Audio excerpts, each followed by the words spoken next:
Olá, amiguinho, olá, amiguinha, tudo bem com vocês? Muito bem, turma. Continuamos aqui com o nosso curso de genética e uma ferramenta muito usada na genética é o heredograma, genealogia, árvore genealógica, genograma ou pedigree, que conta a história de uma determinada característica em uma família. Nesse caso, está contando a ocorrência da fenilcetonúria nessa família. Fenilcetonúria é causada por uma deficiência na enzima fenilalanina hidroxilase. Os fenilcetonúricos não metabolizam o aminoácido fenilalanina, que é um aminoácido essencial para nós, então deve ser obtido através da alimentação. Se o fenilcetonúrico ingerir fenilalanina em excesso, isso vai gerar excesso de ácido fenilpirúvico, que atrapalha o desenvolvimento do sistema nervoso. Por isso, o fenilcetonúrico pode desenvolver retardo intelectual. A fenilcetonúria é detectada através do teste do pezinho, e uma vez a criança sendo fenilcetonúrica, o médico passa para ela uma dieta com proteínas pobres no aminoácido fenilalanina. Se a criança, principalmente nos 7 primeiros anos de vida, restringir a ingestão do aminoácido fenilalanina, ela vai ter uma vida totalmente normal, tá? Você pode ver que em rótulo de refrigerante zero está escrito: atenção, fenilcetonúricos, contém fenilalanina. Eles devem restringir a ingestão desse aminoácido. Então aqui os indivíduos que estão em branco são normais, os indivíduos que estão em preto são fenilcetonúricos. Deixa eu pegar o ponteiro aqui, correto. Isso. Então, olha só, aqui 1, 4, 5, 7, 8, 10, 12 e 13 são normais, os outros são fenilcetonúricos. Então, vamos lembrar o que significam os símbolos, turma. Quadrado é macho, nesse caso homem. Também podemos usar bolinha com a flechinha para cima. Bolinha é fêmea, no nosso caso, mulher. Também podemos usar bolinha com a cruzinha para baixo. Os indivíduos que estão pintados são os portadores da característica que você está estudando. Não necessariamente portadores da característica recessiva. Você adora pegar uma genealogia e sair colocando azinho nos indivíduos que estão pintados. Se a gente tivesse representando aí a ocorrência do nanismo nessa família, os anões estariam pintados. E o nanismo é causado por um gene dominante. Tem que procurar pais iguais tendo filho diferente.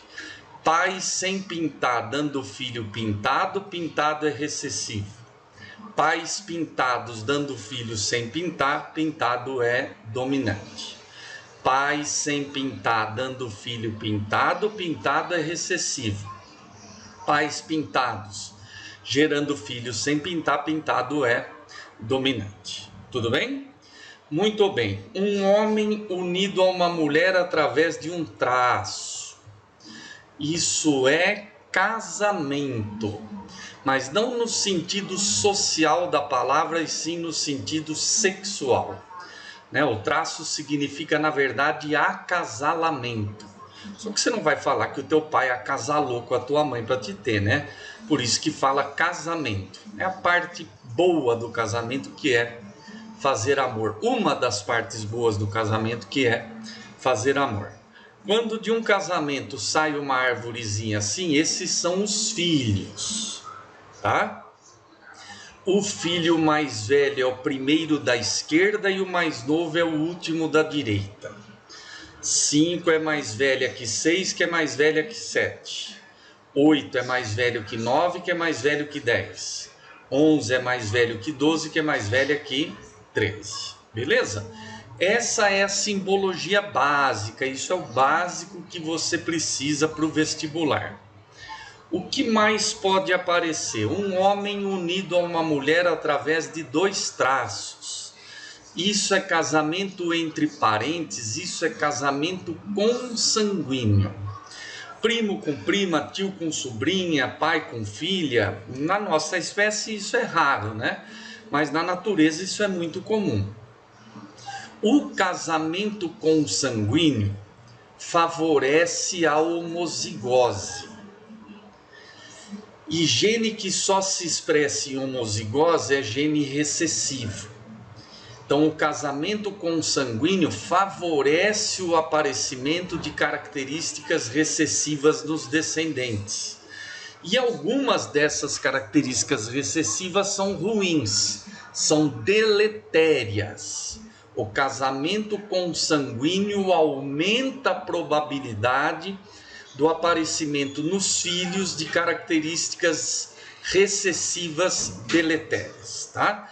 Aumenta a chance, não é que obrigatoriamente vá ocorrer, que essa é a ideia que passam para a gente, né? A gente não pode nem olhar para o primo ou para a prima que o filho nasce com 3 pernas, não é assim. Aumenta a probabilidade, tá?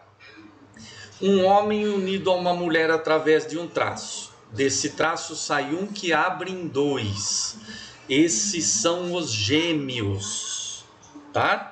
Se forem do mesmo sexo e estiverem unidos por um traço, isso é casamento homoafetivo entre irmãos gêmeos. Zoei. Esses são os gêmeos idênticos, os gêmeos monozigóticos. Aqueles que têm exatamente o mesmo DNA. Se eles são idênticos, obrigatoriamente são do mesmo sexo genético.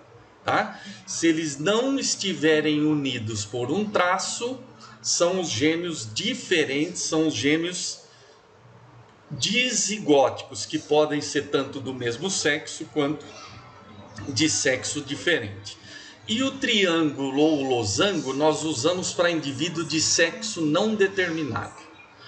Quem que é? O hermafrodita? Pode ser, mas não vai aparecer hermafrodita no vestibular. Você vai usar o triângulo quando, a partir dos dados do exercício, não der para você determinar se é menino ou menina. Por exemplo, eu falo que um casal teve 2 crianças. Criança nós usamos tanto para filho quanto para filha. Então você vai representar as crianças pelo triângulo ou losango. Beleza?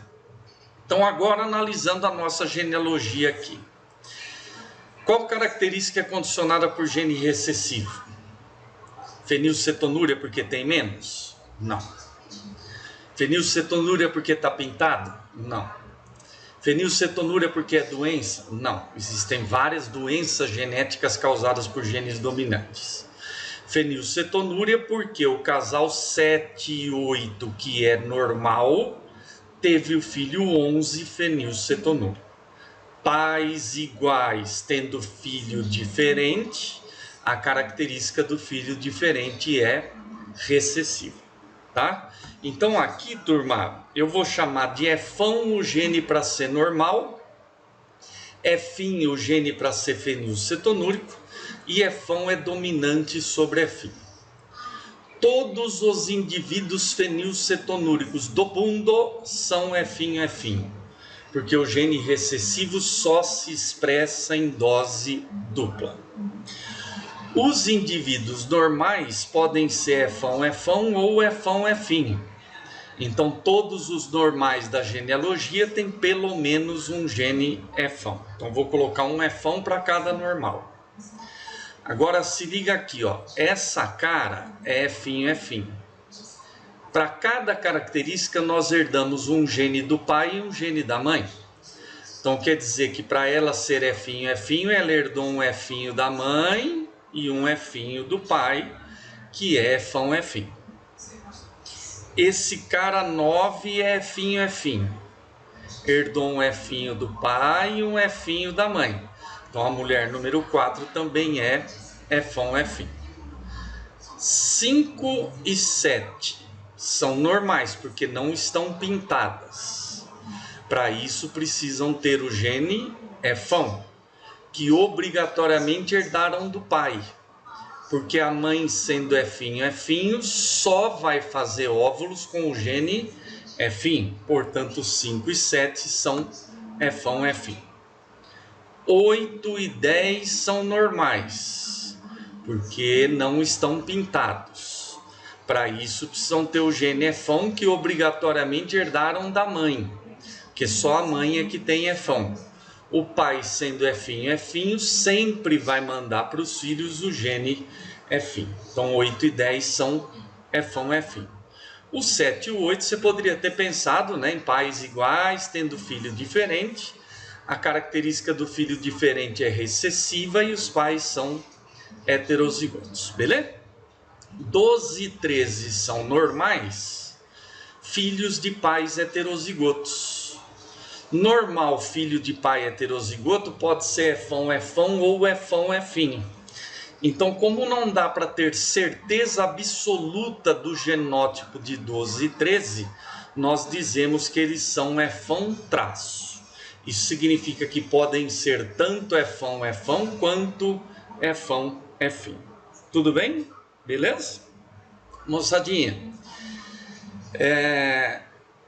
não dá para a gente olhar para esses caras e dizer se eles são F'ão ou F'ão, F'inho. A gente pode fazer hoje um teste molecular, que é um teste que procura alelos, tá? Você usa uma sonda molecular, que nada mais é do que um DNA de fita simples, que vai procurar o gene F'inho. Se a sonda hibridizar com o DNA, é porque ela encontrou o gene F'inho. Então a pessoa é heterozigota, F'ão, F'inho. Se não se ligar no DNA, é porque não encontrou o gene F'inho. Então essa pessoa é F'ão, F'ão. Só que no vestibular, toda vez que você precisar descobrir se o indivíduo com a característica dominante é homozigoto ou heterozigoto, você vai ter que fazer o cruzamento teste ou teste cross, que é o cruzamento que a gente faz para determinar se um indivíduo com a característica dominante é homozigoto ou heterozigoto, tá? Eu me lembro de uma questão que caiu no meu vestibular da FUVEST que exigia cruzamento teste. A questão dizia assim: em porquinhos da Índia, o gene Bzão determina pelo preto e seu alelo recessivo Bzinho determina pelo branco. Descreva um experimento para que um criador, sorteando um porquinho preto ao acaso, descubra se esse porquinho é homozigoto ou heterozigoto. Então eu fui lá no meu rascunho, coloquei lá a legenda, coloquei, bom, se ele é preto, ele é Bzão alguma coisa. A minha primeira ideia, dentro do nervosismo inicial do vestibular, foi descobrir quem eram os pais desse porquinho. Porque se um dos pais dele for branco, é Bzinho, só pode ter mandado para ele o gene Bzinho. Mas aí eu fui lendo a prova, fui me acalmando, a prova estava bem assim, certa para mim, né? Caiu só as coisas que eu sabia. Aí quando eu voltei para a questão para pensar nela de novo, vi a besteira que eu tinha pensado, né? Como é que eu vou descobrir quem são os pais de um porquinho? Vou perguntar para ele? Eu não sei falar a língua dos porquinhos, muito menos. Desses são porquinhos da Índia. A língua deles é muito mais complicada, né? Então me lembrei das minhas fantásticas aulas de genética do meu mestre Renato Spinga. Tenho que fazer o cruzamento teste ou teste cross, que consiste em cruzar esse porquinho com o único porquinho que eu sempre sei o genótipo dele. Quem que é? O branco, que é sempre Bzinho. Por ele ser Bzinho, sempre vai mandar para os filhos o gene Bzinho.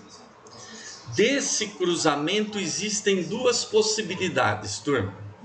Se só nascerem descendentes pretos, para ser preto tem que ter o gene Bzão, que veio desse preto, e o branco mandou o Bzinho.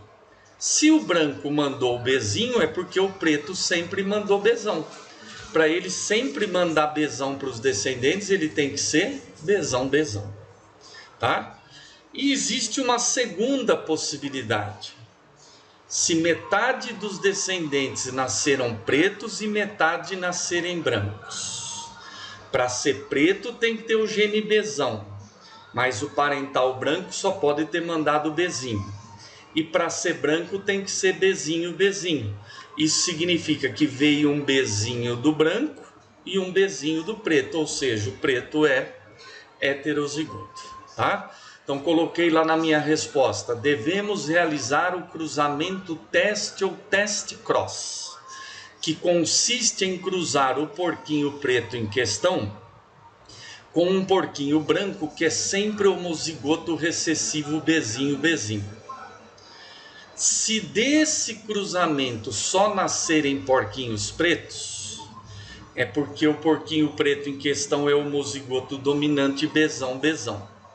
Se nascerem descendentes pretos e descendentes brancos em iguais proporções, é porque o porquinho preto em questão é heterozigoto Bzão, Bzinho. E ó, Nike na prova do FEFA. Beleza? Moçada, nem sempre existe dominância entre os alelos. Existem casos que os alelos não se dominam e o heterozigoto tem um terceiro fenótipo diferente daquele apresentado pelos dois homozigotos.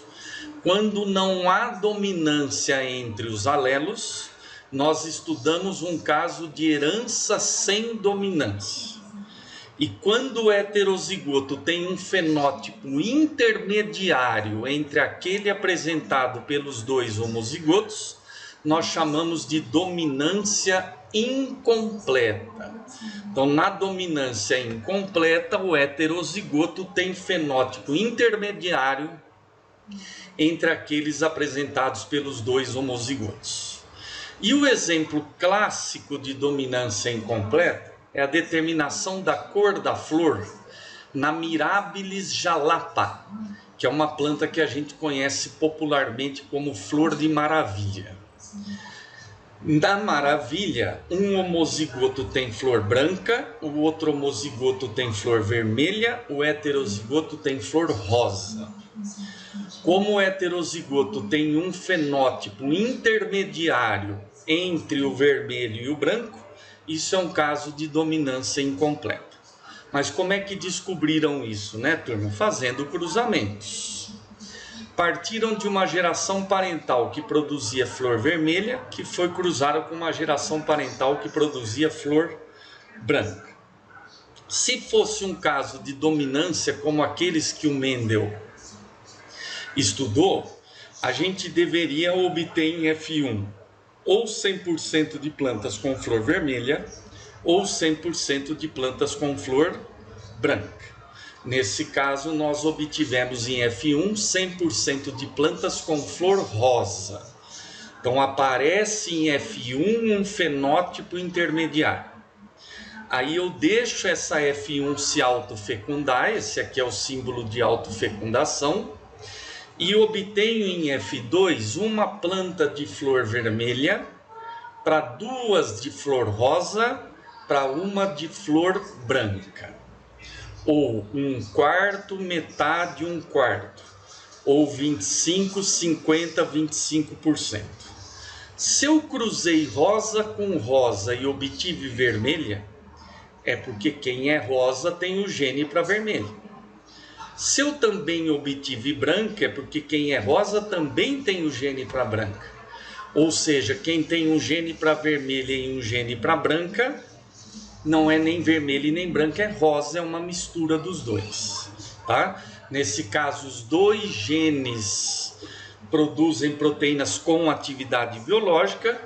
É como se uma proteína produzisse o pigmento vermelho, a outra o branco dilui o vermelho, gerando o fenótipo rosa, tá?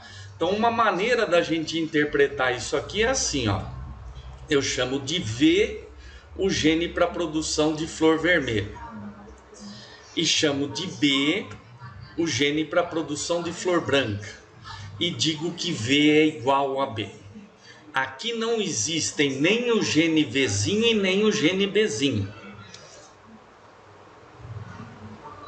V e B são os alelos. Eu uso letras diferentes porque não há dominância entre eles. E para mostrar para o corretor que não há dominância, eu uso o sinal de igual, tá? Então, a planta que for VV vai ter flor vermelha. A que for BB vai ter flor branca. E a que for VB vai ter flor rosa. Agora fica tranquilo, né? A planta vermelha da geração parental é VV. A branca é BB.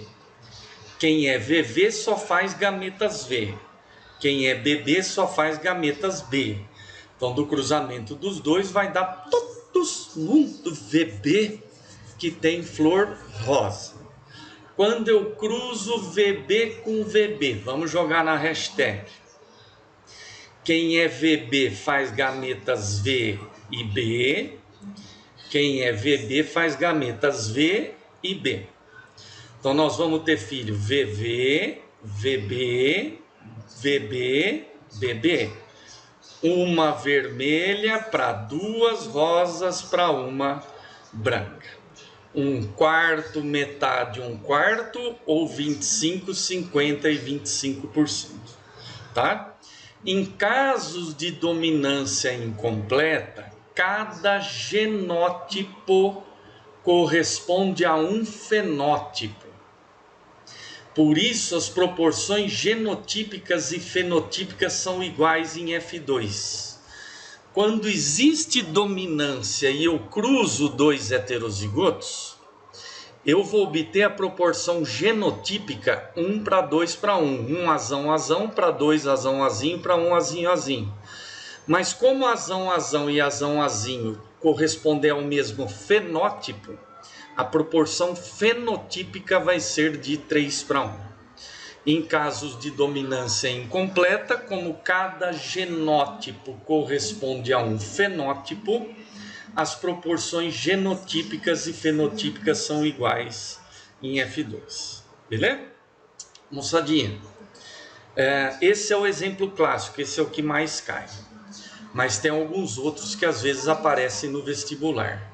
Por exemplo, cor da pena em galinha andaluz, que é uma galinha de pena azulada.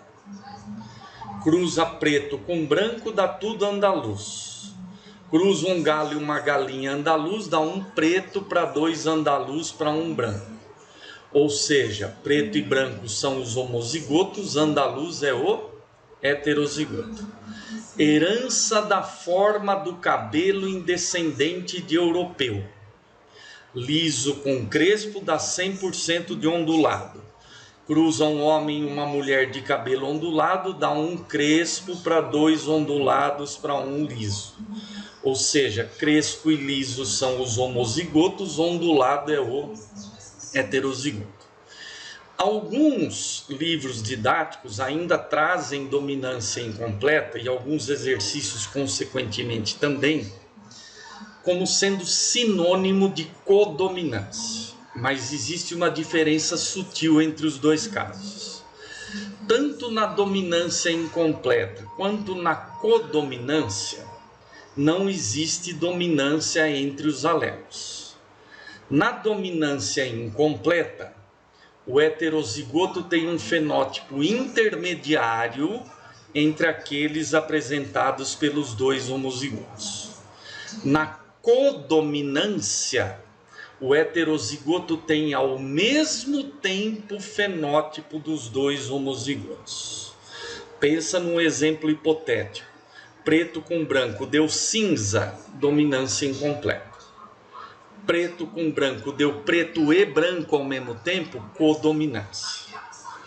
Preto com branco deu cinza, dominância incompleta. Preto com branco deu preto e branco ao mesmo tempo, codominância. Beleza? O nosso sistema MN é um exemplo típico de codominância. Um homozigoto é do tipo M, o outro homozigoto é do tipo N, o heterozigoto é MN. Se ele é M e N ao mesmo tempo, isso é um caso de codominância. tá? Mas lembra do exemplo hipotético: preto com branco deu cinza, dominância incompleta. Preto com branco deu preto e branco ao mesmo tempo, codominância. Beleza? Uma outra variação dentro da primeira lei de Mendel, turma, é quando a gente tem genes letais. Genes letais são genes que matam. Existem genes que matam o embrião, aí o indivíduo nem chega a nascer. Existe gene que mata antes da maturidade sexual, então o indivíduo nasce, mas vai morrer antes de virar adulto. O gene para distrofia muscular progressiva de Duchenne é considerado até hoje um gene letal antes de atingir a maturidade sexual. A criança nasce normal, por volta de 3 anos ela começa a ter dificuldade para andar, dificuldade para levantar. Por volta de 8 anos já está numa cadeira de roda, por volta de 14, 15 anos morre devido à degeneração do diafragma. Essa doença é provocada pela falta de uma enzima, uma proteína chamada distrofina. Tá? Então as células musculares vão morrendo de forma progressiva e irreversível. Então esse é um gene letal antes da maturidade sexual. E existe gene que só mata o adulto. Um exemplo é o gene para a doença de Huntington, né? Que é aquela doença neurodegenerativa que a pessoa começa a fazer movimentos aleatórios. Então tem gene que mata o embrião, tem gene que mata antes da maturidade sexual e tem gene que mata o adulto, tá? O que mais traz problema para vocês em vestibular é o gene letal embrionário, porque o indivíduo nem chega a nascer. E um exemplo em humanos de gene letal embrionário é o gene para o nanismo acondroplase, que é aquele nanismo mais comum, que a pessoa tem o tronco de tamanho normal, mas os membros curtos.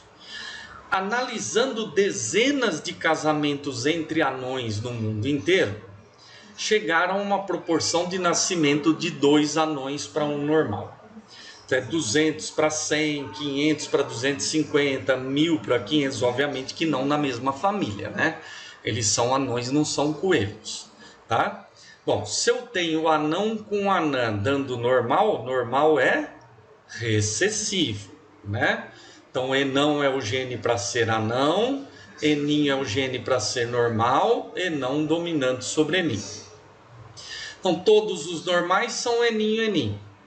Herdou um eninho do pai e um eninho da mãe. Só que o pai e a mãe são anões, para isso precisam ser heterozigotos. Beleza?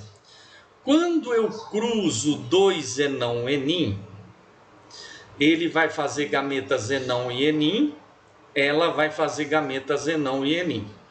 Então eu vou ter um enão enão, 2 enão eninho e um eninho enim. Então a proporção esperada seria de 3 anões para um normal. Por que está dando 2 para 1 e não 3 para 1? Porque um anão não está nascendo. E quem não nasce é o enão enão. Porque se esse aqui morresse, esse aqui também morreria. E não existiriam anões enão eninho adultos para ter filho. Tá? Então, para dar a proporção 2 para 1, quem morre é o enão enão. Então, nesse caso, o gene enão é letal em dose dupla, é letal em homozigose. Quando o gene enão está em homozigose, ele gera um feto tão deformado que o próprio organismo da mulher acaba abortando espontaneamente. Então, não existe anão vivo por aí. Anão vivo, óbvio que existe. Não existe anão vivo homozigoto. Todos os anões que estão vivos são heterozigotos. Beleza? Todo gene dominante é letal em homozigose? Óbvio que não. Então, como que eu vou descobrir que tem gene letal na parada? Ou o exercício te fala, ou ele te dá o cruzamento. E pela proporção você descobre que existe gene letal. A última vez que isso caiu na Unicamp, falava sobre os gatos Manx. Os gatos Manx, eles têm as pernas de trás bem maiores que as da frente. Então eles são um gato rebaixado assim. e eles têm um jeito esquisito de andar, eles manx, né? Aí o exercício da Unicamp dizia que quando você cruza manx com manx, você obtém 2 manx para um normal e não 3 manx para um normal. E perguntava por quê? É porque o gene para manx é letal em homozigose, tá? Então, pelas proporções ou pelo enunciado, você descobre que tem gene letal na parada, tá? E o que é importante aqui é o seguinte, turma, ó, esse cara se forma, mas ele não nasce. Então, do cruzamento entre anões, eu vou obter 2/3 de anões que nascem para 1/3 de normais que nascem, tá? Mas esse cara aqui se forma, esse cara não nasce. Então, se eu for pensar no número de zigotos, 1/4 não vai gerar nem anão e nem normal, porque vai morrer. Metade dos zigotos vão gerar anões e 1/4 vão gerar normais, tá? Os anões correspondem a 2/3 dos que nascem, mas correspondem a metade dos zigotos que se formam. Os normais correspondem a 1/3 dos que nascem, mas correspondem a 1/4 dos zigotos que se formam. Beleza, amiguinhos? Bons estudos, aquela paz, beijos e tchau.